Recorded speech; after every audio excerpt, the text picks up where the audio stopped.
Assalamualaikum warahmatullahi wabarakatuh. Alhamdulillah rabbil alamin.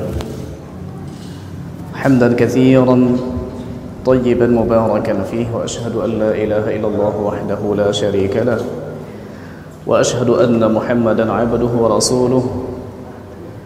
Fa salawatu rabbi wa salamuhu alaihi wa ala alihi wa ala أصحابه وعلى كل من اهتدى بهديه واستنى بسنته وقتفى أثره إلى يوم الدين ثم أما بعد.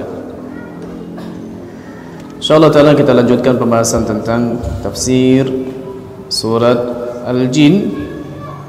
Dan insyaAllah ta'ala malam ini pertemuan terakhir untuk surat ini. Dan mungkin nanti kita akan beralih ke kajian-kajian tematik, atau boleh jadi kajian-kajian kitab. Kita juga nanti menunggu musyawarah insyaallah taala apa yang mungkin kita bahas.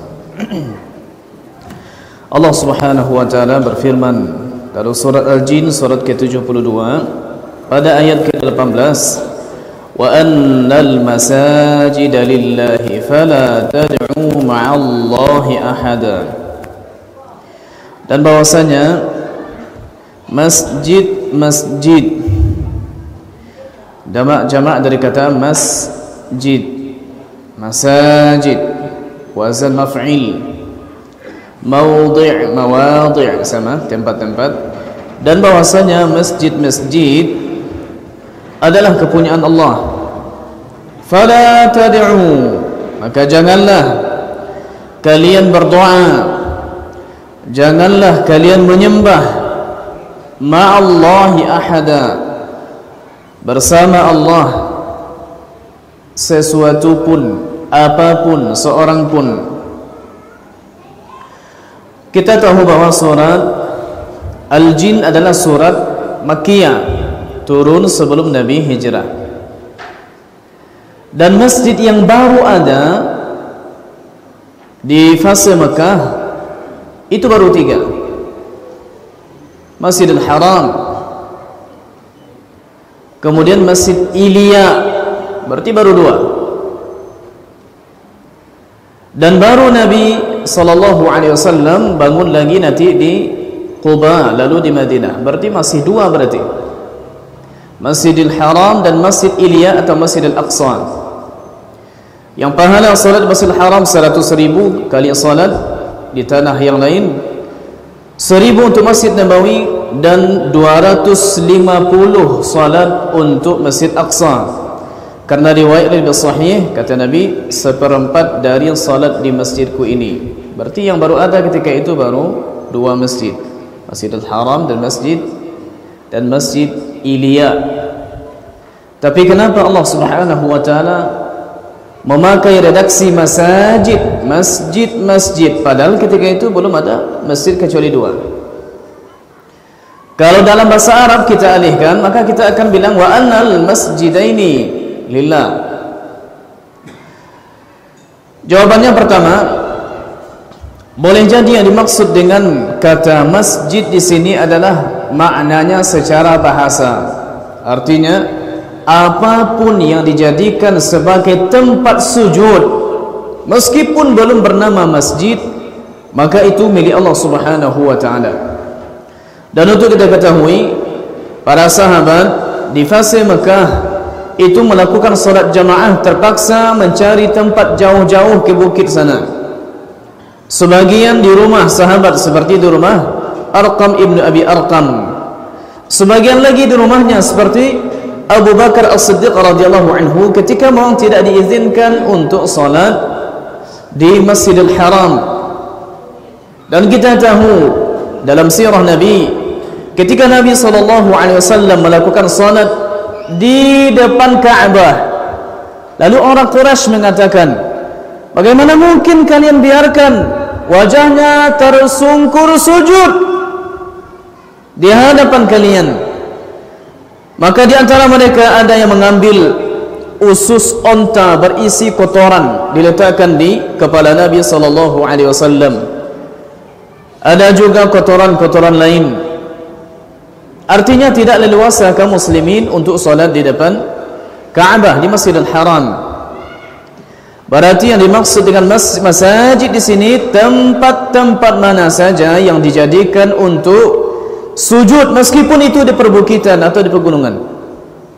1, 2. Boleh jadi yang dimaksud oleh Allah Subhanahu wa taala masjid yang ada dan masjid yang akan ada.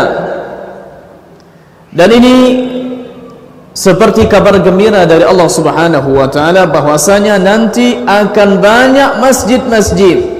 Maknanya Islam akan semakin berkembang. Di antaranya Masjid Quba, Masjid Nabawi. Lalu di perkampungan Madinah itu mereka sudah membuat masjid-masjid sendiri. Masjid Banu Salimah, Masjid Banu Muawiyah yang sekarang disebut Masjid Ijabah di samping Baqi', Masjid Banu Salimah yang sekarang menjadi Masjid Al-Qiblatain. Begitu juga masjid-masjid lain. Kita ingat cerita Mu'adz ibn Jabal radhiyallahu anhu setelah salat dengan Nabi di Masjid Nabawi, salat Isya, pulang ke kampungnya ternyata orang belum lagi salat karena tidak ada imam. Berarti di sana juga ada masjid. Salat bersama Nabi di Masjid Banu Muawiyah, Banu Salimah, yang Masjid Qiblatain. Lalu sahabat yang salat bersama Nabi melewati masjid lain yang sedang melakukan salat asar. Lalu beliau mengatakan, demi Allah aku telah melakukan salat dengan Nabi dan beliau telah berpaling kiblat ke Masjidil Haram. Lalu orang berputar. Artinya berarti masjid juga sudah banyak di Madinah. Maka yang dimaksud dengan masjid pada makna yang kedua menurut ulama tafsir adalah masjid yang ada 2 ditambah masjid-masjid yang nanti akan ada. Dan ini kita dapati juga padanannya seperti kata Al-Quran. Sering tersebut kata Al-Quran di surat-surat Makkiyah, padahal Al-Quran belum lengkap lagi turun. Surah Al-Baqarah belum ada lagi turun satu pun. Ali Imran, apalagi surah At-Taubah yang terakhir-terakhir turun. Tapi dalam ayat contohnya di surat Al-Isra ini juga masyhur. Allah Subhanahu wa taala berfirman, "Inna hadzal Qur'ana yahdi lillati hiya aqwam wa yubashshirul mu'minina alladhina ya'maluna as-salihati anna lahum ajran kabira." Sesungguhnya Al-Qur'an ini, padahal ketika itu fase-fase Mekah. Ini surat Al-Isra, surat Makkiyah. Berarti masih banyak dari Al-Quran yang belum turun. Tapi yang dimaksud dengan Quran yang sudah turun dan apa saja nanti yang akan turun sampai Nabi meninggal, sampai wahyu terputus.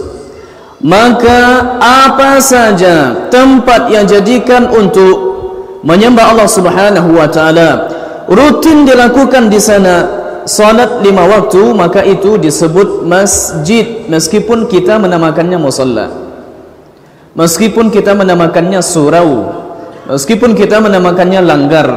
Tapi selagi dia tempat yang dikhususkan untuk salat, maka dia adalah masjid dan mengambil hukum masjid. Kalau kita masuk ke dalam musalla, berarti tetap ada salat tahiyatul masjid.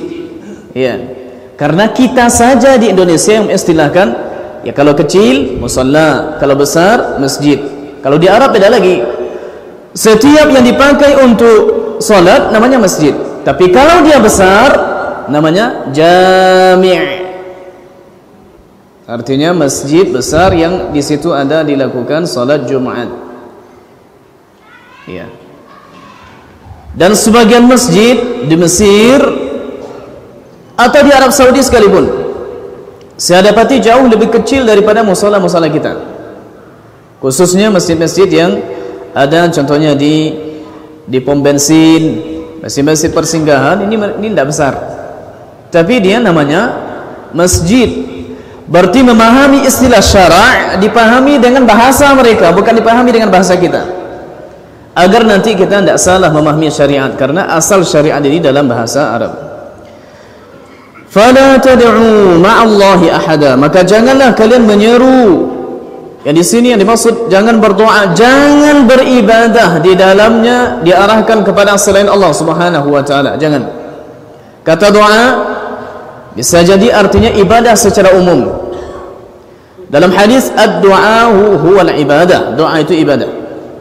Bercerita tentang Nabi Ibrahim alaihissalam, beliau mengatakan wa a'tazilukum wa ma tad'una min dunillah, dan aku akan tinggalkan kalian dan apa yang kalian doakan atau seru selain Allah Ta'ala.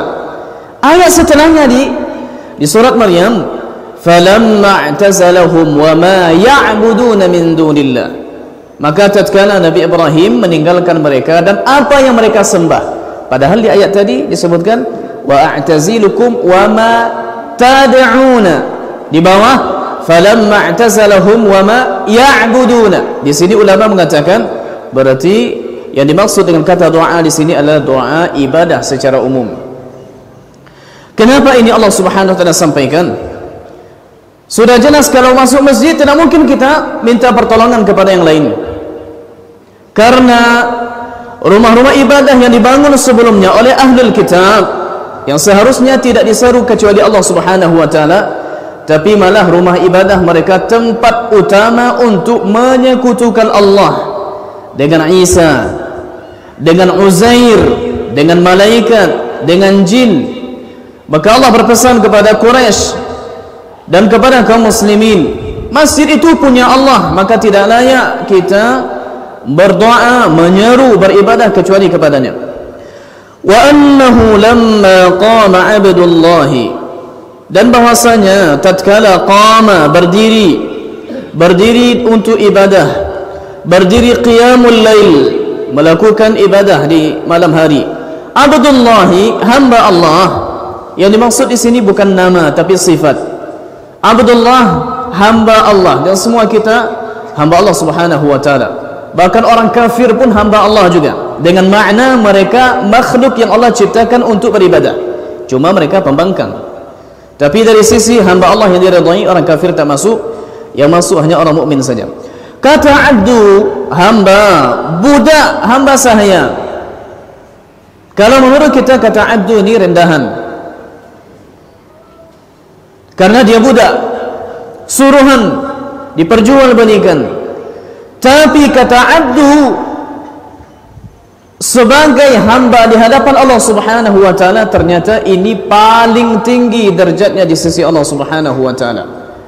Artinya kalau kita ingin membuat status yang paling tinggi di hadapan Allah taala, maka status kita paling tinggi adalah hamba Allah. Nabi sallallahu alaihi wasallam diangkat setinggi-tingginya ke Sidratul Muntaha menjemput perintah salat. Lalu Allah Subhanahu wa taala redaksikan dengan subhanalladzi asra bi rasulihi bi nabihi, subhanalladzi asra bi 'abdihi, maha suci Allah yang telah memperjalankan hambanya Isra Mi'raj. Yang disebut di sini hamba, tapi diangkat setinggi-tingginya. Dalam tasyahud kita baca asyhadu an la ilaha illallah wahdahu la syarika, asyhadu an la ilaha illallah, asyhadu anna Muhammadar Rasulullah, di lafaz Abdullah bin Abbas, hadis di Sahih Muslim. Di Bukhari Muslim hadis Abdullah bin Mas'ud, at-tahiyatu lillah was-salawatu wat-thayyibat, pas nanti syahadat asyhadu an la ilaha illallah wa asyhadu anna Muhammadan abduhu wa rasuluhu. Didahulukan kata hamba, abduhu, baru rasuluhu, menunjukkan bahwasanya status kita tertinggi di sisi Allah Subhanahu wa taala adalah hamba Allah. Hamba Allah melakukan qiyamul lail, melakukan salat, yad'uhu, menyembahnya, berdoa kepadanya. Kadu yakununa alaihi libada, kadu, mereka hampir saja, yakununa, berada, alaihi, atasnya, libada, berdesak-desakan, beramai-ramai. Siapa yang dimaksud dengan kata mereka di sini? Berbeda pendapat ulama. Ada mengatakan yang dimaksud dengan mereka adalah para jin. Artinya ketika Nabi salat, Nabi baca Quran, maka para jin berdesak-desakan untuk menyimak bacaan Nabi sallallahu alaihi wasallam. Dan memang hadir dalam salat kita makhluk lain yang tidak kita nampak. Hadir juga malaikat, dan mereka berganti shift pada salat subuh dan salat asar. Nanti melapor kepada Allah Subhanahu wa taala, kaifa wajadtum ibadi, bagaimana kalian mendapatkan hambaku? Lalu disebutkan wajadnahum wa hum yusallun wa taraknahum wa hum yusallun, kami dapati mereka awal kami tugas mereka salat subuh, kami dapati mereka ketika mereka kami tinggalkan mereka, kami dapati mereka juga dalam keadaan salat. Berarti ada juga makhluk lain yang menemani kita dalam salat. Tentang khutbah Jumat disebutkan datang lebih awal, karena nanti kalau datang setelah imam naik, malaikat akan menutup catatan, begitu kan? Berarti malaikat ada juga bersama kita, termasuk juga jin. Tinggal lagi masalahnya, apakah mereka mengikuti salat jamaah yang dilakukan oleh manusia atau mereka melakukan salat berjamaah sendiri.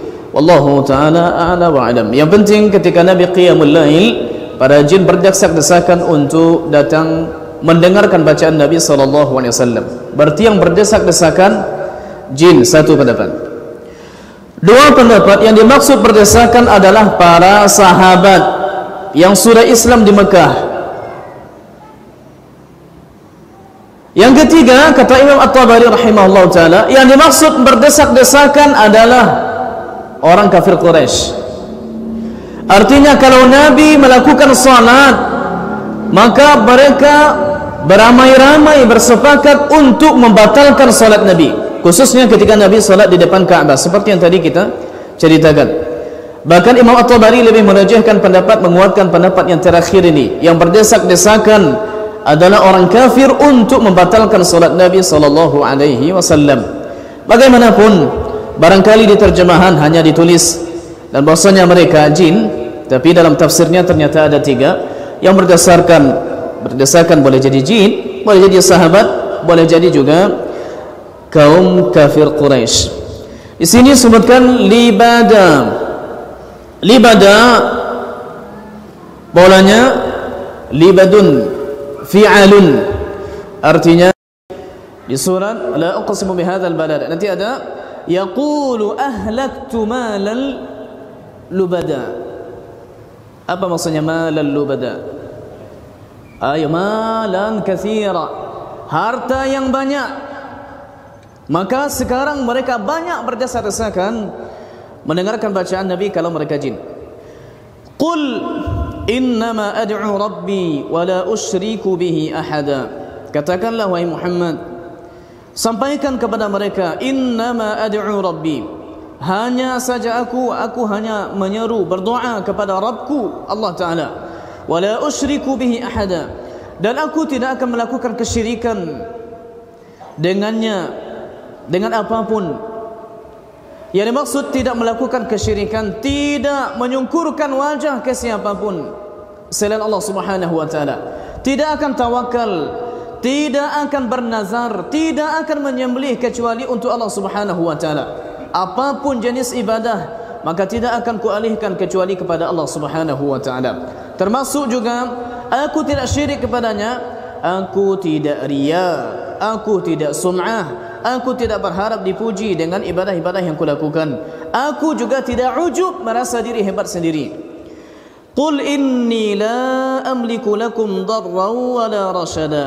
Katakan juga wahai Muhammad sallallahu alaihi wasallam, inni, sesungguhnya aku, la amliku lakum, aku tidak memiliki apapun bagi kalian, darran, mudarat, wala rasyada, juga tidak bisa mendatangkan kebaikan, kemaslahatan, aku tidak bisa. Semuanya Allah yang mendatangkan. Dalam hadis yang lain disebutkan, ada di hadis Arba'in, wa'alam anna al-ummata law ijtama'u ala an yanfa'uka bi syai'in lan yanfa'uka illa bi syai'in qad katabahu Allahu lak. Ketahuilah, jika semua umat ini berkumpul, yang besar, yang kecil, yang pintar, yang tidak pintar, yang kaya, yang miskin, semuanya berkumpul mengantarkan satu manfaat kepadamu, maka mereka tidak akan mampu melakukannya kecuali pada manfaat yang memang sudah Allah takdirkan untukmu. Sebaliknya mudarat juga demikian. Maka tidak ada satupun mudarat yang mungkin sampai kepadamu kecuali dengan izin Allah Subhanahu wa Ta'ala. Tidak akan ada satupun penyakit yang akan sampai kepadamu kecuali Allah izin itu terjadi. Ini satu hal yang perlu kita dudukkan dulu. Ada Allah di balik semua ini. Ada Allah yang menjaga. Ini satu. Dua, tapi itu tidak menafikan, meniadakan kita untuk mengambil sebab. Akidah yang tadi yang pertama, tiada yang bisa menyampaikan manfaat atau mudarat kecuali izin Allah Subhanahu wa taala. Nabi yang paling paham dengan kaedah ini. Kaedah tawakal Nabi paling paham. Kaedah beriman dengan takdir Nabi paling paham. Tapi ketika perang Nabi tetap memakai baju perang, iya kan? Ketika Fathu Makkah Nabi tetap memakai helm perang. Padahal penduduk Mekah jumlahnya tidak banyak, datang dari Madinah 10.000. Kalaupun Nabi ingin, Nabi datang dari Madinah ketika Fathu Makkah memakai pakaian ihram, karena sahabat lain bisa ditugaskan untuk berperang. Yang di Mekah pun mereka tidak banyak. Tapi subhanallah, Nabi tetap mengambil sebab. Maka dalam kondisi kita sekarang, tidak ada salahnya kalau kita memakai masker, memakai hand sanitizer. Terserah masalahnya ini benar atau tidak, konspirasi atau bagaimana. Yang jelas untuk menjadi standar awal saja, berani ulama untuk menutup Masjid Nabawi, masjid di Mekah, Masjidil Haram juga, atau solatnya jarang-jarang, karena ulama di sana melihat itu ada. Tinggal lagi kadang-kadang media terlalu membesar-besarkan. Tapi mau ada mau tidak, dan ini sudah seperti mutawatir, kita tetap mengambil sebab. Sebagaimana Nabi memakai baju perang, kita sekarang memakai pelindung-pelindung. Dan pelindung paling baik adalah pelindung dari Allah Subhanahu wa taala. Baca a'udzu bikalimatillahi tammati min syarri ma khalaq 3 kali. Disebutkan oleh Imam Al-Qurtubi rahimahullahu taala, aku selalu membacanya. Suatu malam aku digigit oleh kalajengking. Kupikir-pikir, apakah aku ucapkan tadi a'udzu bikalimatillahi tammati min syarri ma khalaq sore tadi? Dipikir-pikir ternyata lupa, langsung digigit. Maka jangan lupa baca a'udzu bikalimatillahi tammati min syarri ma khalaq. Aku berlindung dengan kalimat-kalimat Allah yang sempurna dari keburukan apapun yang diciptakannya. Yang belum baca silakan dibaca.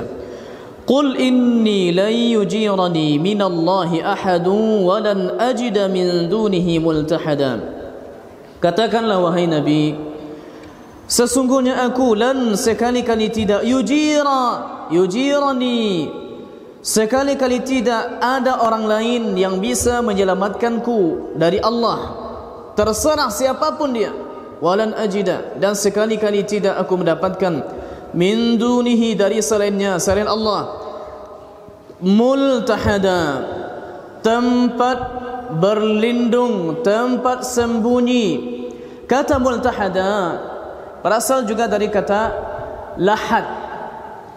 Iltahada dari pola ifta'ala, hamzahnya tambahan, ta-nya tambahan, huruf asalnya lam, ha, dal, lahad. Kita kalau masukkan orang ke lahad, seakan-akan kita memasukkannya ke tempat dia berlindung, karena dia di dalam sedikit. Kita sembunyikan mayat agar lebih dekat ke kiblat.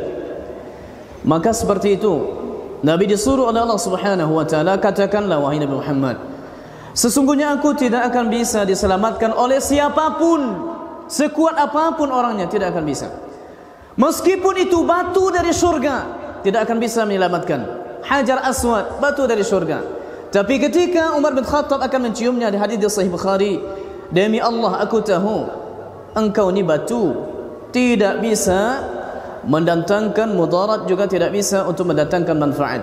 Laula anni ra'aitu Rasulullah sallallahu alaihi wasallam qabbalaka ma qabbaltuka. Andai aku tidak lihat Nabi menciummu, aku tidak akan cium. Itu batu dari surga, tidak bisa mendatangkan manfaat.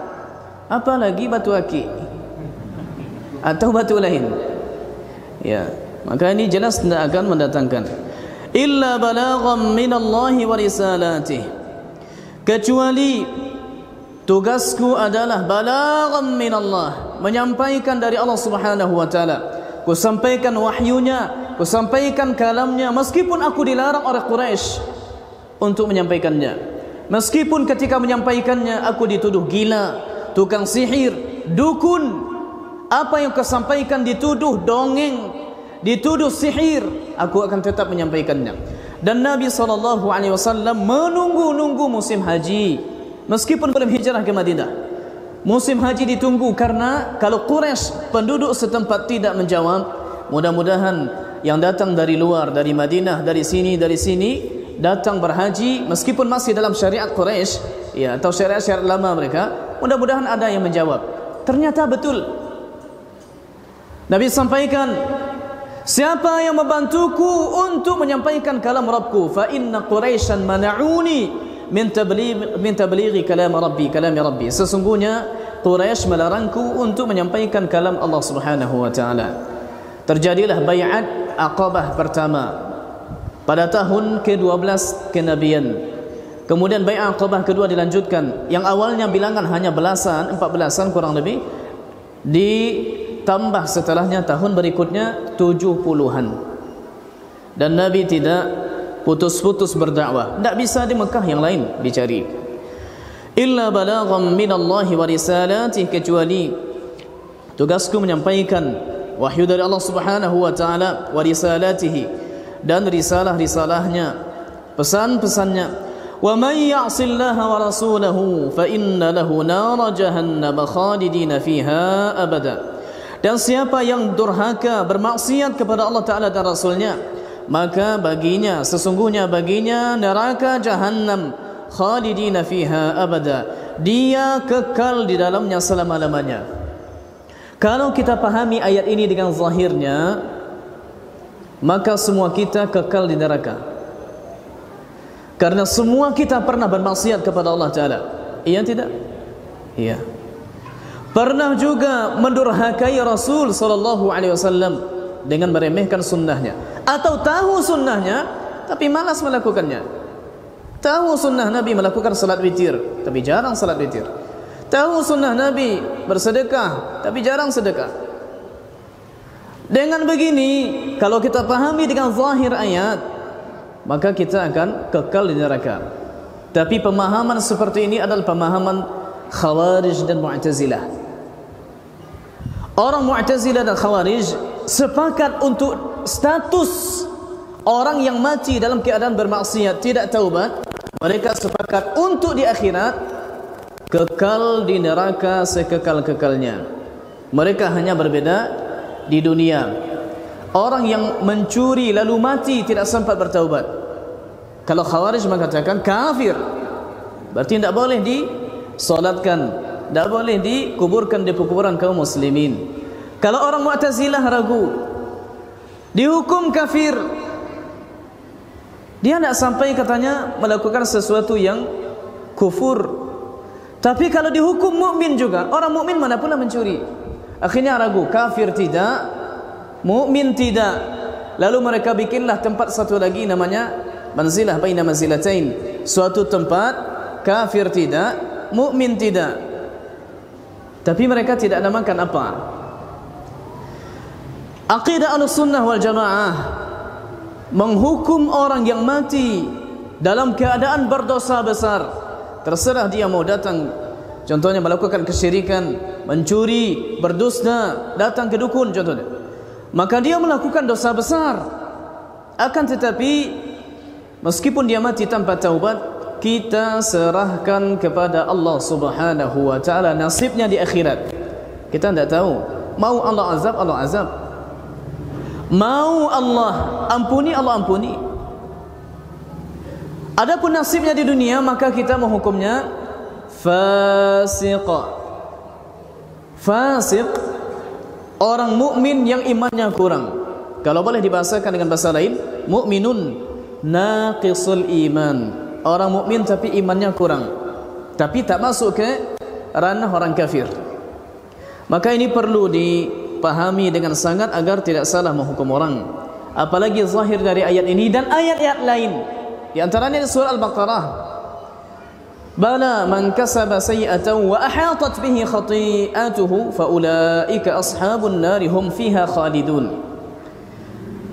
Barang siapa yang melakukan suatu dosa dan dia diliputi oleh dosa ini, maksudnya sampai mati, maka dia termasuk penduduk neraka kekal di dalamnya. Akan kita hukum orang yang begitu? mati dalam keadaan berzina, kita hukum kekal di neraka. Jangan demikian. Masih banyak dalil yang lain menunjukkan bahwasanya mereka diserahkan urusannya kepada Allah Subhanahu wa taala. Ayat lain setelah ayat warisan, ayat 11 An-Nisa, 12 An-Nisa, 13 An-Nisa, 14, wa man ya'sillaha wa rasulahu wa yata'adda hududahu yudkhilhu nara khalidan fiha. Siapa yang bermaksiat kepada Allah dan Rasulnya dan melanggar batas-batas yang sudah ditentukan, termasuk batas harta warisan, yang dapat setengah sekarang dilanggar, yang laki-laki dapat 2, perempuan dapat 1, sekarang dibalik. Perempuan kan tak kerja, yang kerja suaminya, kasihan kita, balik je, dapat 2 ini dapat 1 ni.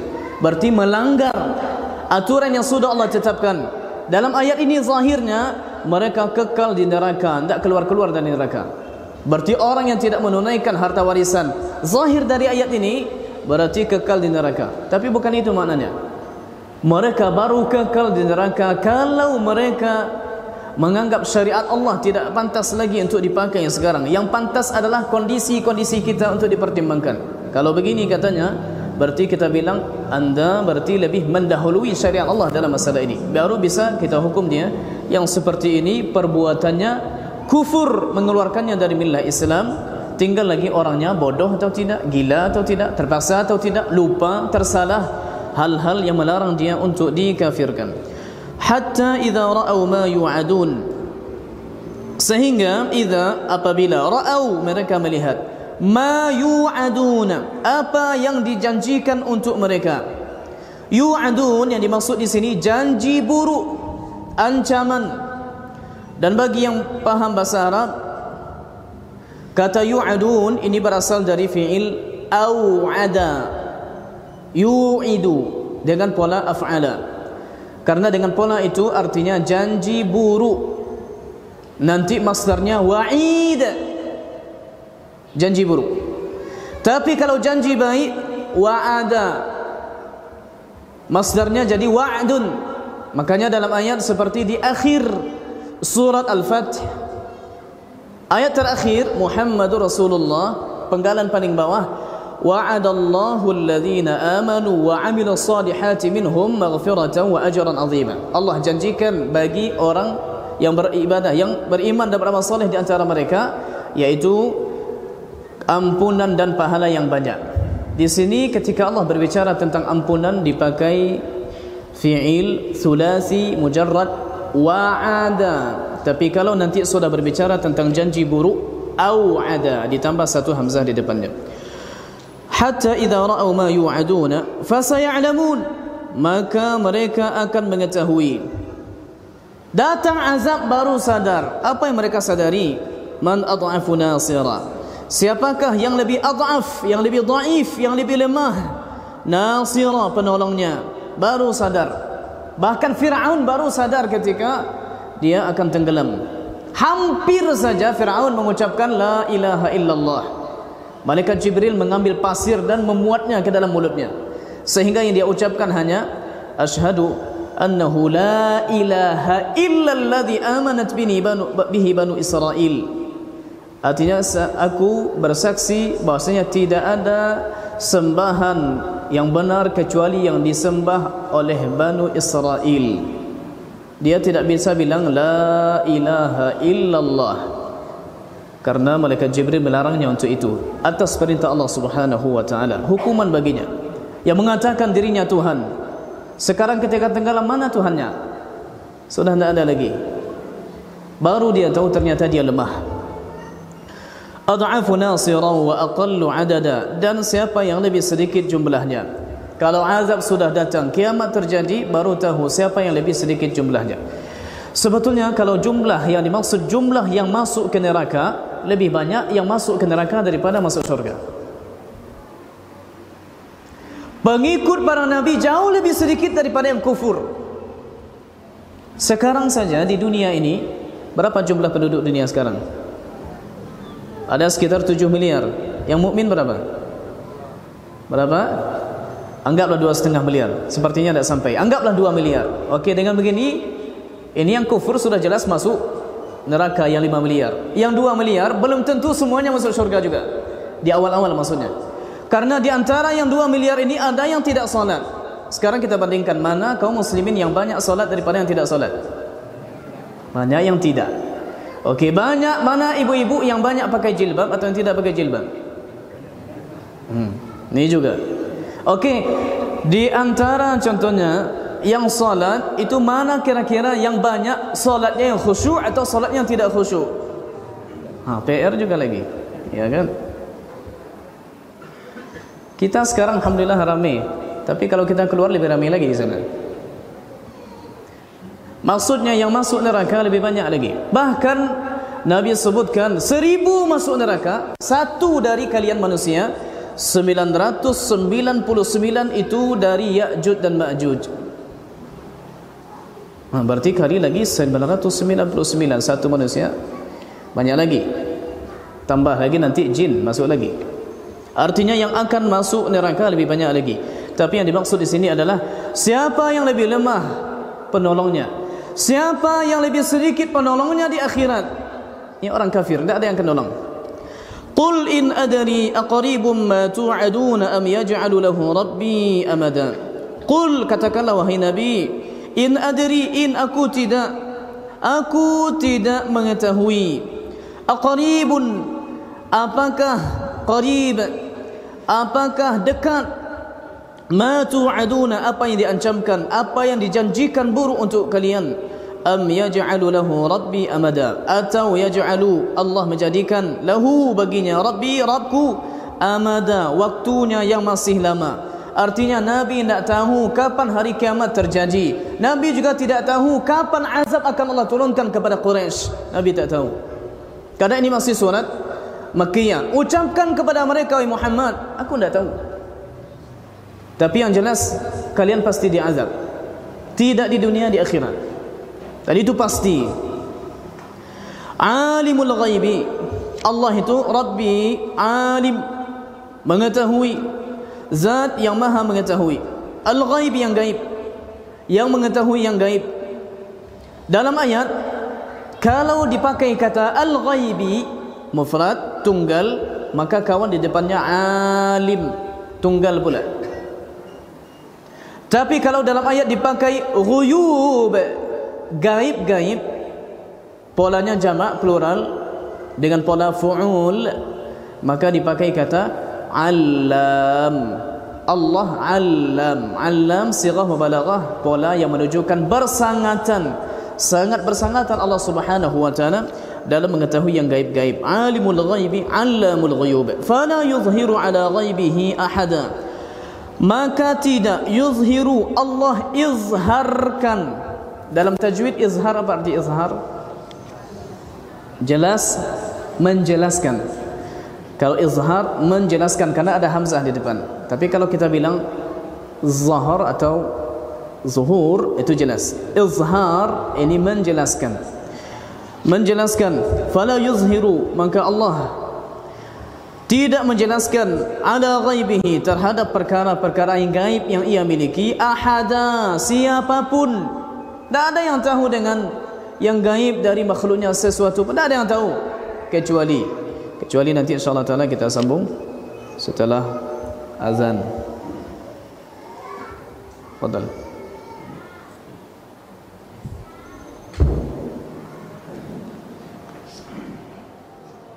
Alhamdulillah wassalatu wassalamu ala Rasulillah wa ala alihi wa sahbihi wa mawalaha ma ba'da.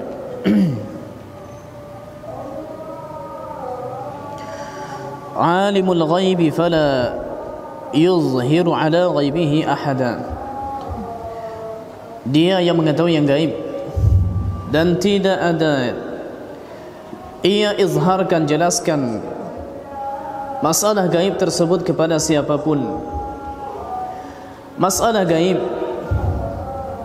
tidak diketahui oleh siapapun kalau kita hukum dia mutlak. Maksudnya tidak boleh mengklaim orang tertentu ini tahu gaib, ini tidak boleh.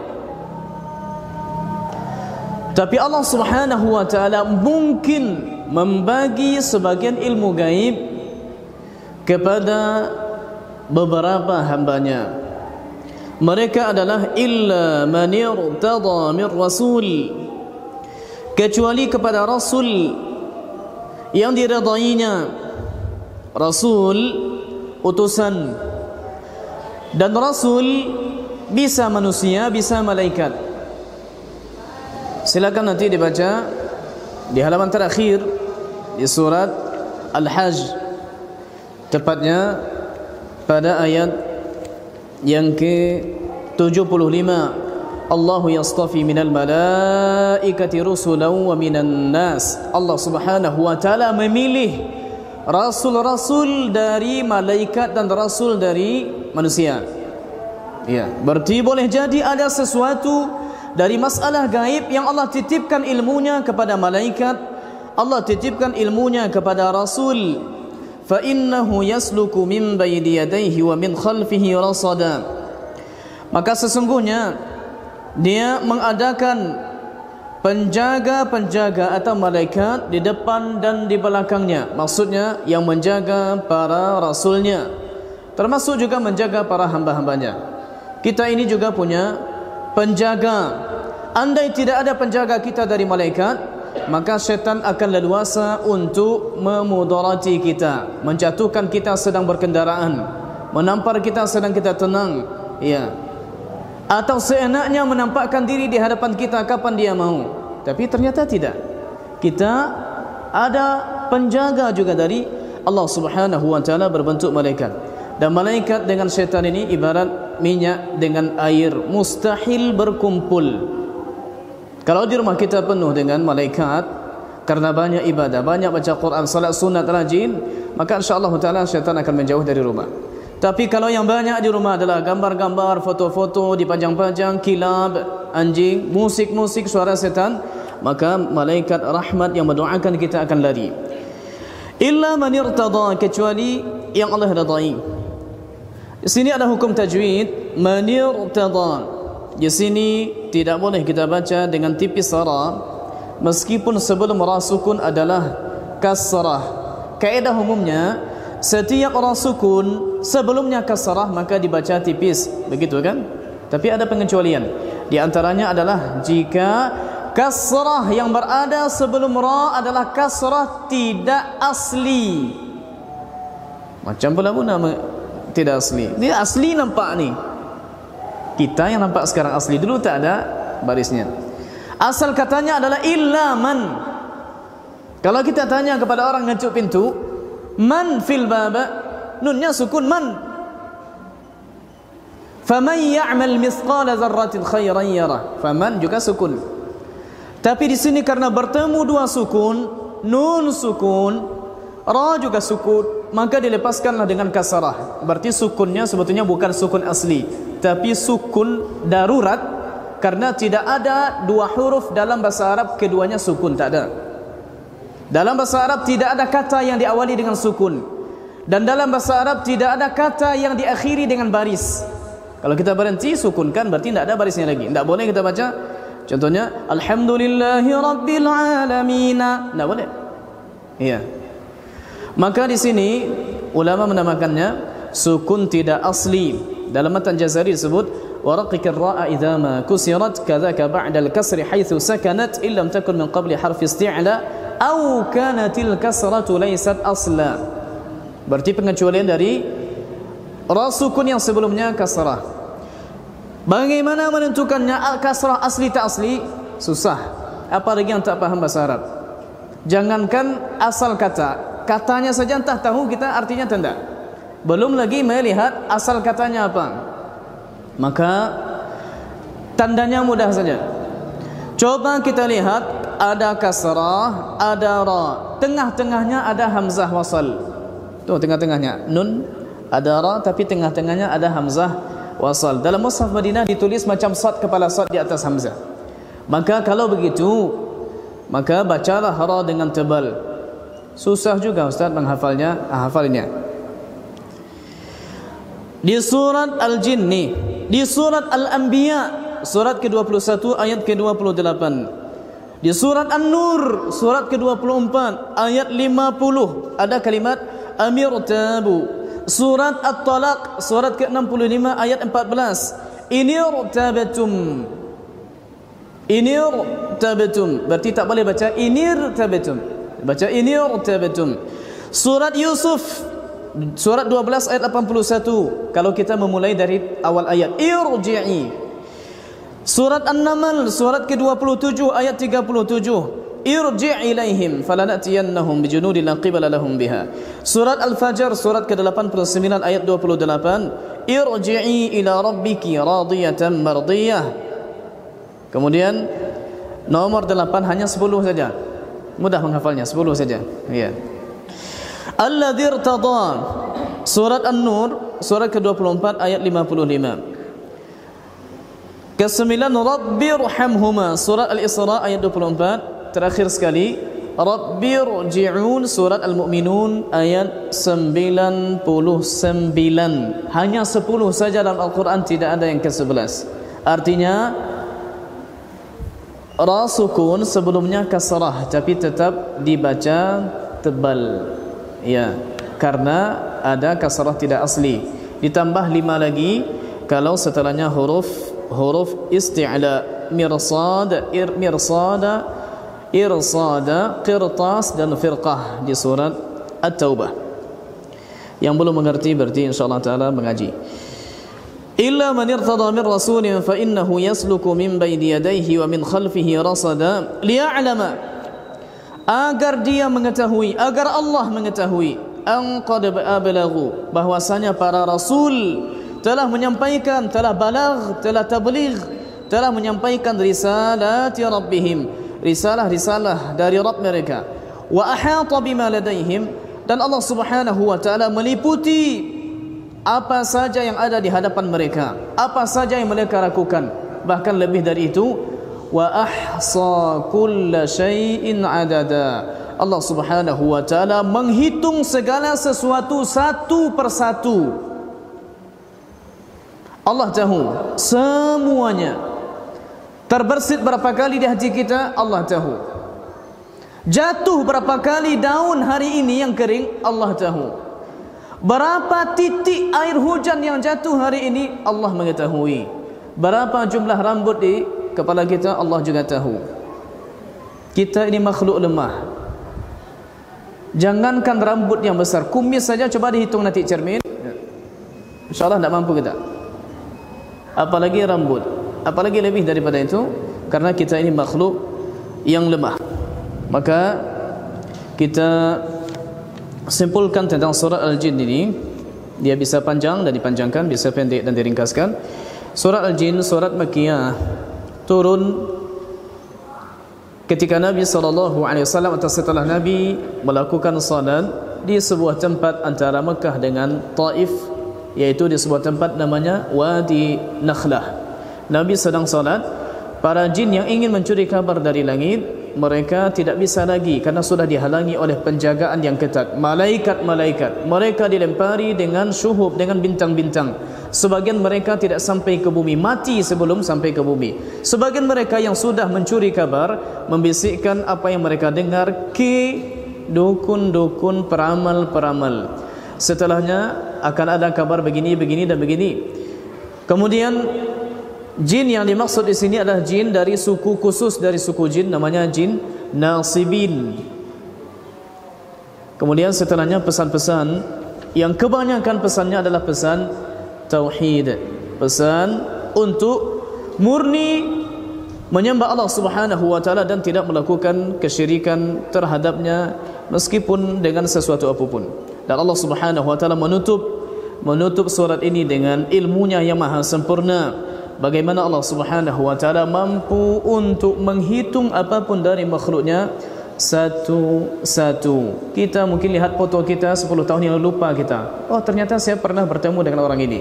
Tapi Allah Subhanahu wa taala tidak ada satupun yang sirna dari hitungannya. Tidak ada satupun yang luput dari apa yang beliau ketahui, Allah ketahui. Wallahu taala ala wa alam. Subhanakallahumma bihamdika asyhadu an la ilaha illa anta astaghfiruka wa atubu ilaika. Yang nanti ada pertanyaan sudah ditulis, silakan dikumpulkan. InsyaAllah taala mudah-mudahan minggu depan atau di tempat lain kami jawab. Wassalamualaikum warahmatullahi wabarakatuh.